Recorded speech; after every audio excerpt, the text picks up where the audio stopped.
احنا تعاقدنا مصطفى العش، اتعاقدنا مع احمد رضا لاعب بتروجيت، اتعاقدنا مع جراديشار ادي التلاتة، وتعاقدنا مع تريزيجيه. طبعا هو مش هيبدأ معانا دلوقتي، لسه هيجي كمان 6 اشهر او في شهر 6 هيبدأ معانا كاس العالم. تمام، لمدة 5 سنوات هنتكلم على كل واحد فيهم. لو مسكنا صفقة مصطفى العش انت كنت محتاجه في التوقيت ده، زي ما قلت بغياب برحيل محمد عبد المنعم بدأت الدنيا عندك في خط الدفاع بقت مكشوفة،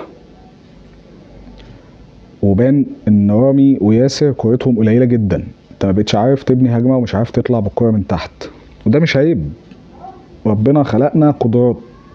يعني ياسر في يوم من الايام هو ورامي الاثنين كان موسيماني هيمشيهم، يعني كانوا ماشيين اصلا من النادي الاهلي لولا ان ده عدل طريقه لعبه وبدا يمشي كرة على الارض ويرفع عينه. ونفس الكلام رامي، يعني ياسر ورامي الاثنين كانوا ماشيين على النادي الاهلي لولا ان هم ظبطوا لعبهم شويه بجانب وجود محمد عبد المنعم. محمد عبد المنعم فرق معاهم جدا، محمد عبد المنعم فرق معاهم جدا.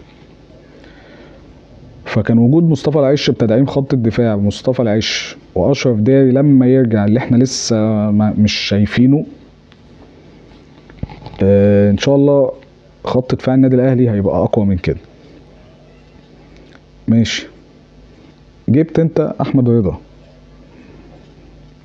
رضا، انت بتقول لاكرم توفيق باي باي، انت كده كده مع السلامه. النادي الاهلي ما بيقفش على حد من غير اي، بمنتهى الروح الرياضيه. مع السلامه. احمد رضا لاعب 6 و8 جامد جدا في بتروجيت، واللاعب ده اللي رشحه لاعبين قدامى في النادي الاهلي متابعينه من فتره طويله، واللاعب ده كان بيلعب في الدوري الدرجه الثانيه مع بتروجيت، وقليل لما الفرق اللي بتلعب في الدرجه الثانيه لما بتطلع درجه اولى ان هي تحتفظ بلاعيبتها. لما بتحتفظ بلعيب، اللعيب ده بيبقى كويس، اللعيب ده عارف ان هو طالع، واللعيب ده اصلا كان من ناشئين نادي الزمالك، ونادي الزمالك مشاه.